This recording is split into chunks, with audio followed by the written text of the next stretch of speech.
Bom dia a todos.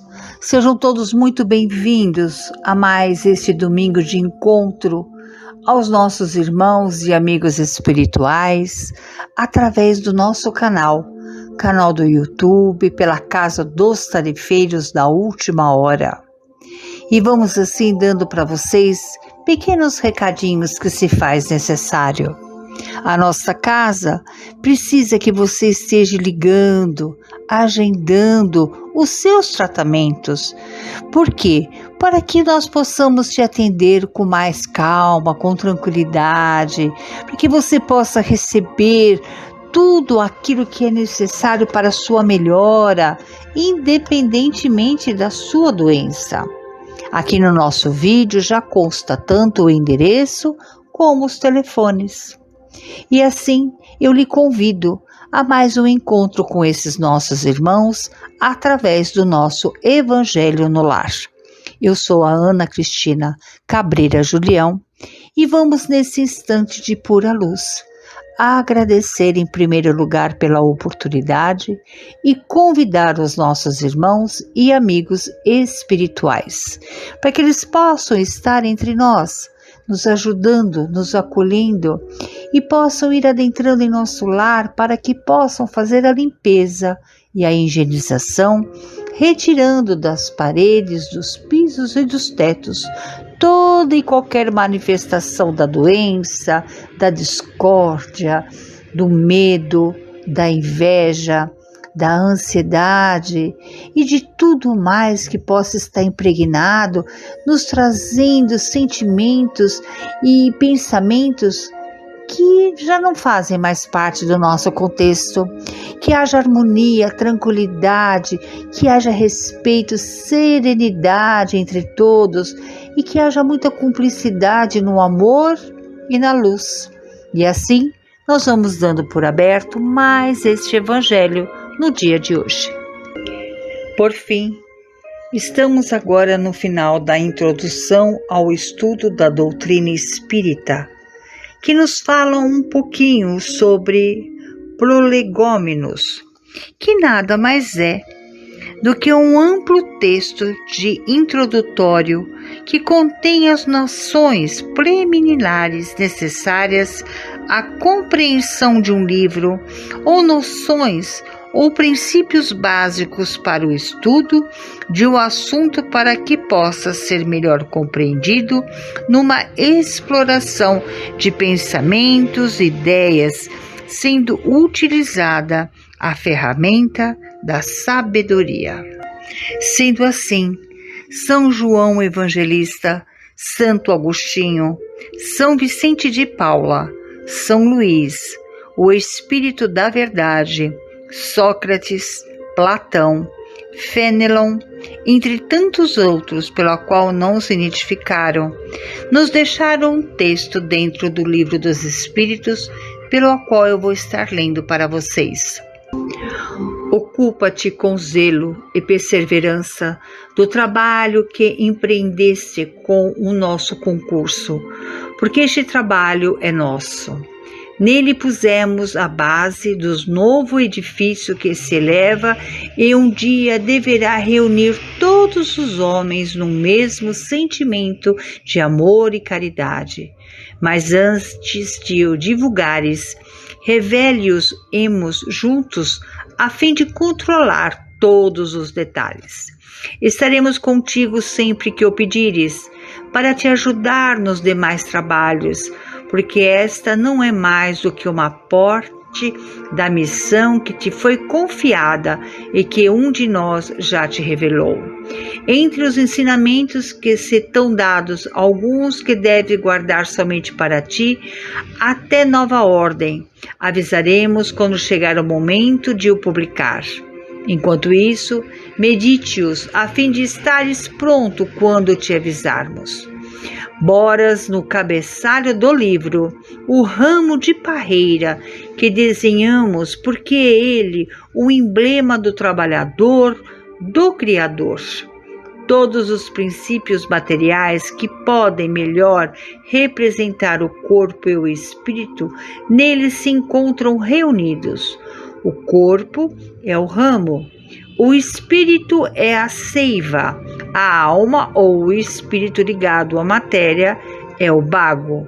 O homem que tem ciência é o espírito pelo trabalho, e tu sabes que não é senão pelo trabalho do corpo que o espírito adquire conhecimentos.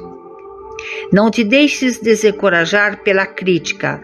Encontrarás contraditores encarniçados, sobretudo entre as pessoas interessadas em trapaças.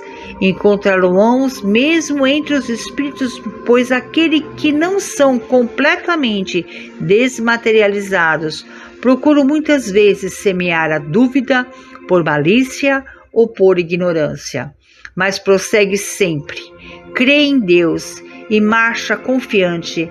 Aqui estaremos para te sustentar e aproximar-se o tempo em que a verdade brilhará para toda parte. A vaidade de certos homens que creem saber de tudo e tudo querem explicar à sua maneira dará origem a opiniões dissidentes, mas todos os que tiverem em vista o grande princípio de Jesus se confundirão no mesmo sentimento de amor ao bem e se unirão por um laço fraterno que envolverá o mundo inteiro e deixarão de lado as mesquinhas disputas de palavras para somente se ocuparem das coisas essenciais. A doutrina será sempre a mesma, quando ao fundo para todos os que receberem as comunicações dos espíritos superiores. E com perseverança que chegamos a recolher o fruto dos teus trabalhos, a satisfação que terás vendo a doutrina propagar-se, o bem compreendida, será para ti uma recompensa cujo valor total reconhecerás, talvez no futuro do que no presente. Não te inquietem, pois os espinhos e as pedras que os incrédulos ou os maus espalharão no teu caminho, conserva a confiança. Com ela chegarás ao alvo e merecerás sempre a nossa ajuda. Lembra-te de que os bons espíritos só assistem aos que servem a Deus com humildade e desinteresse e repudiam a qualquer que procure no caminho do céu um degrau para as coisas da terra. Eles se afastam dos orgulhosos e dos ambiciosos. O orgulho e a ambição serão sempre uma barreira entre o homem e Deus. São um véu lançado sobre as claridades celestes e Deus não pode servir-se do cego para fazer que compreendemos a luz. Muito bonito esse texto. E vimos que assim, pelo cabeçalho do Livro dos Espíritos, temos esse tema, onde se desenha um ramo de videira, que seria, e podemos dizer, o emblema do trabalho do Criador e de todos os princípios materiais, que o corpo é o ramo, o espírito é a seiva, a alma ou o espírito ligado à matéria é o bago. Com isso, concluímos então que a introdução ao estudo da doutrina espírita é um repositório de princípios fundamentais, de onde emergem inúmeras tomadas para outras tantas especulações, conquistas e realizações. Nele estão os germes de todas as grandes ideias que a humanidade sonhou pelos tempos afora, mas os espíritos não realizam por nós o nosso trabalho.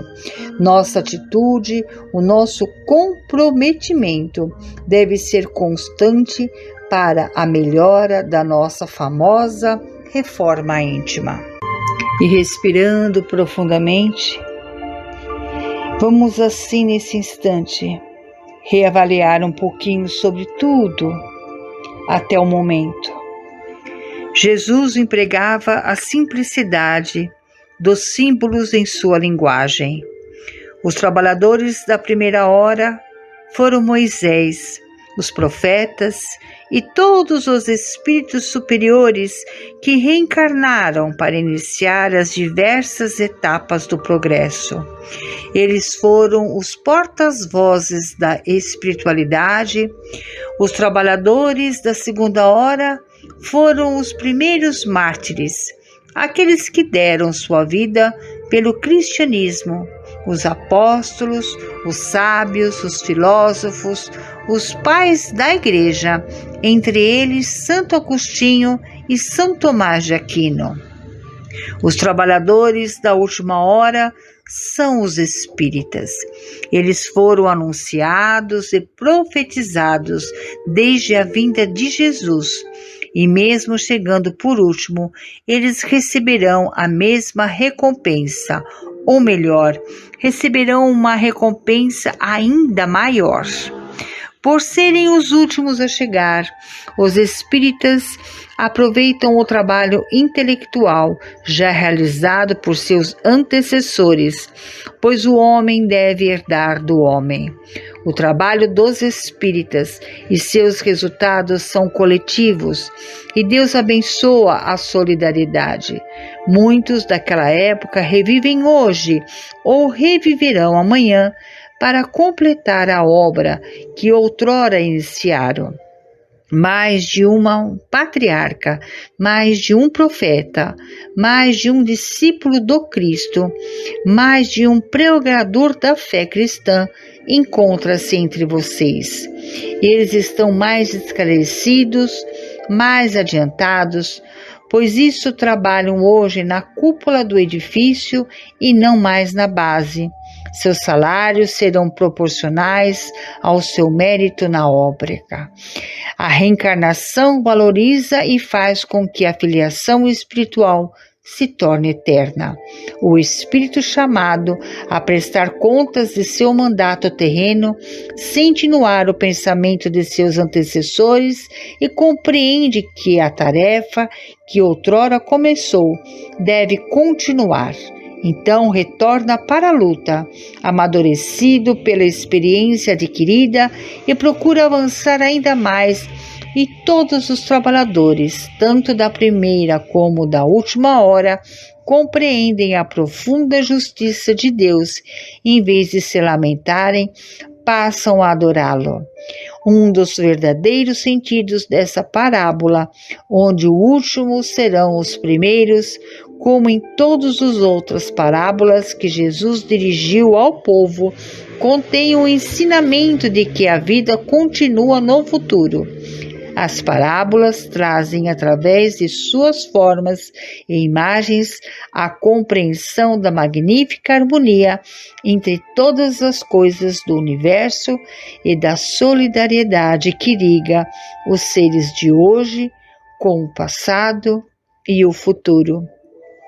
É o que diz no Evangelho segundo o Espiritismo, os trabalhadores da última hora, que é o capítulo 20, no parágrafo 3. E assim, nessa suavidade, nós vamos pedindo ao nosso Pai, ao nosso Criador, ao nosso irmão maior Jesus, a esses espíritos superiores que nos antecederam, e que nos passaram tantos aprendizados, que possamos cada dia mais ir adentrando em todos esses pequenos detalhes e que possamos adentrar nos questionamentos, nas perguntas, nas respostas deste nosso livro, o Livro dos Espíritos, com muita simplicidade, humildade, com muito carinho, com muita gratidão. Pois queremos, ó meu Pai, que possamos sermos um pouco melhores hoje do que fomos ontem e que o amanhã seja ainda bem melhor do que estamos sendo hoje. Senhor meu Pai, para isso nós te pedimos e te rogamos misericórdia para o nosso grande planeta Terra. Senhor, abençoe a esse nosso cantinho tão especial que foi reservado por nós, para que pudéssemos crescer, evoluir, que haja conscientização entre os povos, que não haja guerra, a fome, a miséria, a perseguição, que não haja a superioridade, pois ela não existe, pois superior só existe um, que é o nosso Deus, o nosso Criador. Senhor, meu Pai, abençoe, meu Pai, a todos que estão doentes, seja da mente, do corpo. Abençoe a nossa família, abençoe o nosso trabalho e a tudo que está à nossa volta.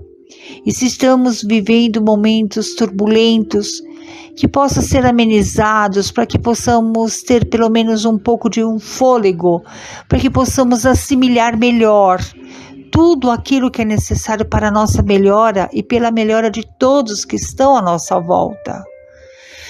Abençoe, ó meu Pai, por favor, esta água que contém um pouquinho de medicações nela para que ela possa servir para que possamos nos acalmar, nos serenar e que possamos ter a coragem de ter o entendimento melhor. Abençoe a casa dos tarefeiros, aos tarefeiros, que o Dr. Antônio possa abençoar a cada um de nós. Abençoe a todos, aos trabalhadores, aqueles que nos escutam e até mesmo aqueles, meu Pai, que porventura ou por outra nem sequer ainda sabem da tua existência. Este era o meu recadinho para o dia de hoje. E se assim me for permitido, estaremos juntos numa próxima semana. Que Deus nos abençoe hoje e sempre. Graças a Deus.